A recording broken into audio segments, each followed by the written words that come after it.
to begin to also introduce to you some of our 3D printing ecosystem. You had Jerry Grant kick things off in the morning.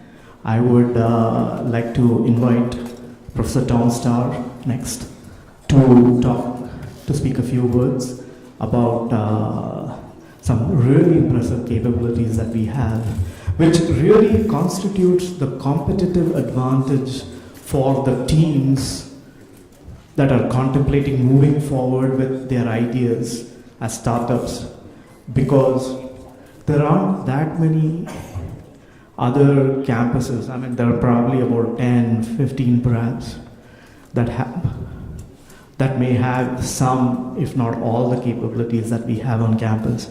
I'd like to let Tom impress you with what we have.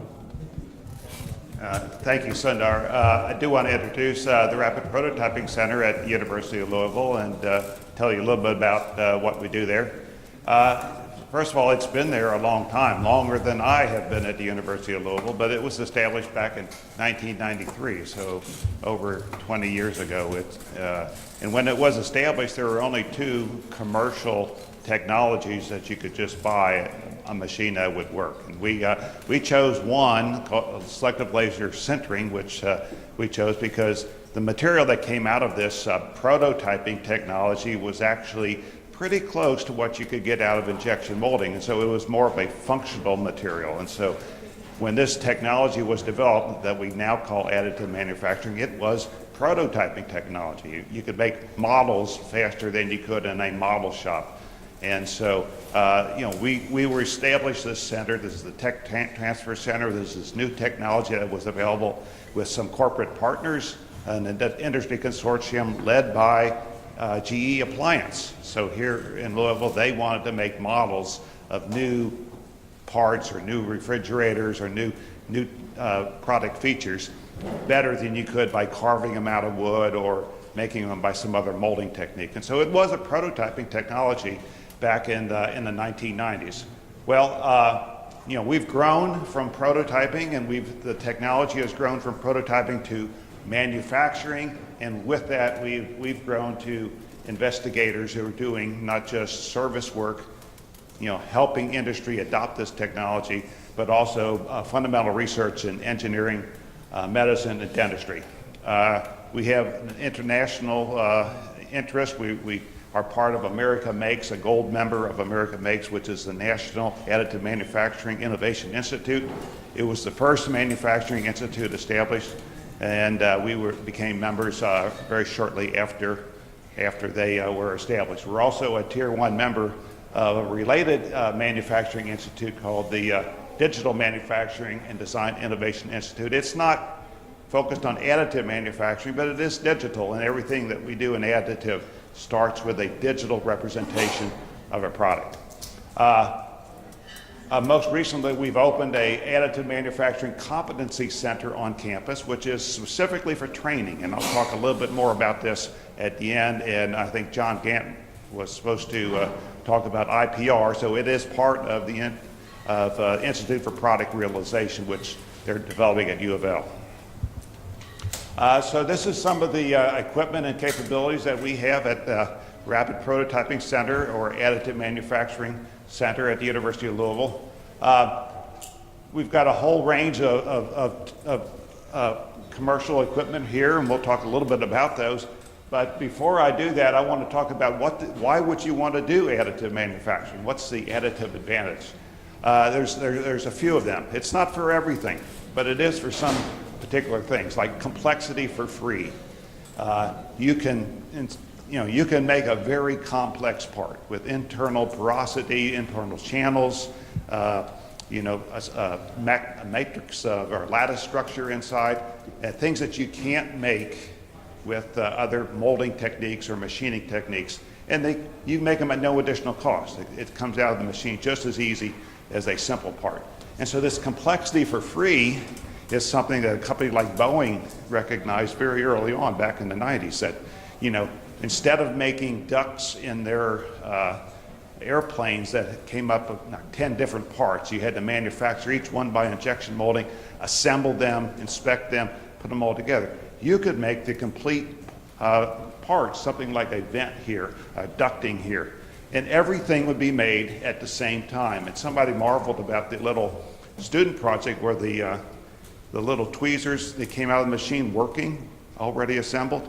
Well, you can do that with a lot of parts.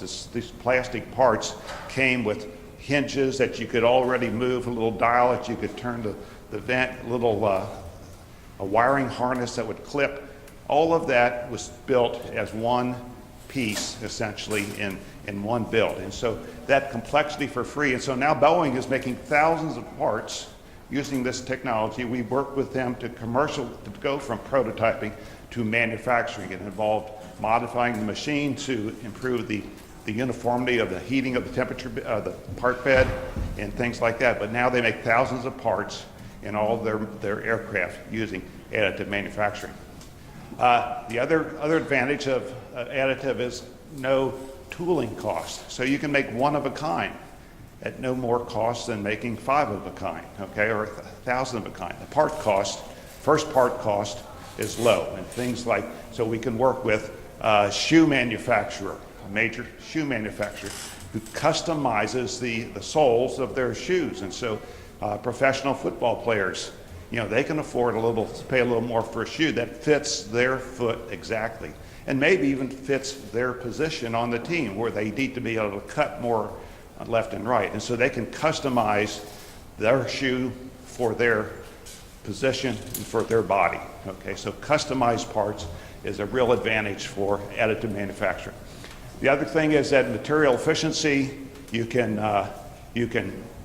lightweight something, take out material that isn't being used to carry load, for example. So you make a part that has to have this geometry, gross geometry, and then carry these loads. Well, you can put metal exactly where you need it. And that was the part that this young man from Philippines won that design competition with GE, because they had this bracket that they had to do certain things.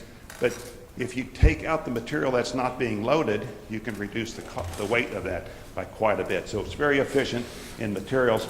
Also, it's very efficient in things like heat exchange. You can put channels exactly where you need them to take the heat out. You don't have to worry about, can I machine this channel? Can I create a mold and fill it up to get this geometry? You can do that. So in order to achieve these things, we have a full range of additive manufacturing processes. We can work with polymers, metals, and ceramics. The first machine we got was this type here, which is selective laser sintering for making polymer parts from powdered metal, a layer of powdered metal. You take a laser and you selectively sinter each layer, and then drop it down, put another layer of powder on top of that. We also have metal machines, both electron beam and laser. It has the same principle. We put a layer of metal powder down there, we selectively melt at that, drop it down, do another layer, build it up layer by layer. So we can do metals and polymers using the selective laser sintering or melting process. We also have an X1 machine. We'd like to get a newer one, perhaps. And we have an FDM. We also have photopolymer systems there too. So we run the gamut of different technologies for this additive manufacturing.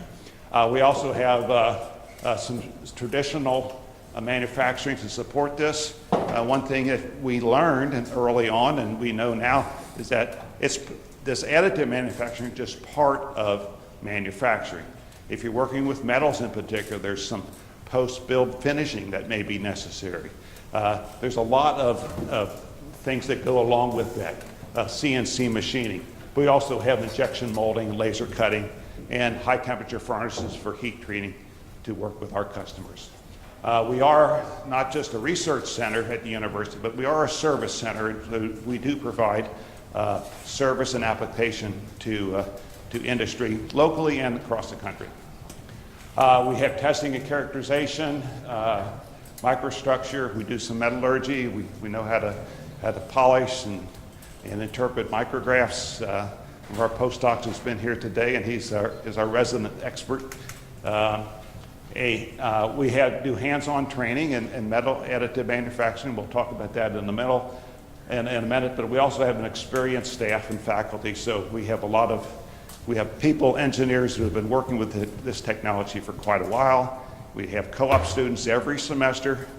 At least one of them is here today. So we train our students by having full-time employment in our center. Next one.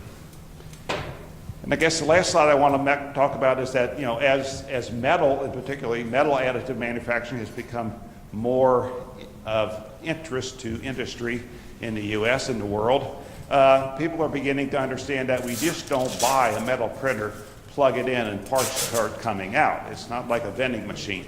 There's a lot of know-how that's necessary to successfully build metal parts in particular, because of the residual stresses involved in the process and a lot of the post-build processing that you have to do, maybe to get the right microstructure, the right mechanical properties, the right geometry. And so a year ago, almost exactly a year ago, we opened a training center on campus as part of the Institute for Product Realization, and it's specifically for hands-on training in additive manufacturing technology, particularly metal-based. It's got a full-time engineer, and it's a 15,000 square foot facility right on campus. It's got a couple of different metal additive manufacturing machines. In addition to just how do you run the machine, we also talk about how you design a part that specifically can be built on this machine. And once you've built it, what do you do post-build to end up with the final part? Safety is another important factor that's sometimes not considered. When you're dealing with metal powders in particular, you have to worry about safety from the very beginning. And so part of that is part of our training. And so we have a facility, we have an instructor, we have a course that people can sign up and get really good training to actually design parts, use this technology in their company, and go back and put this to work.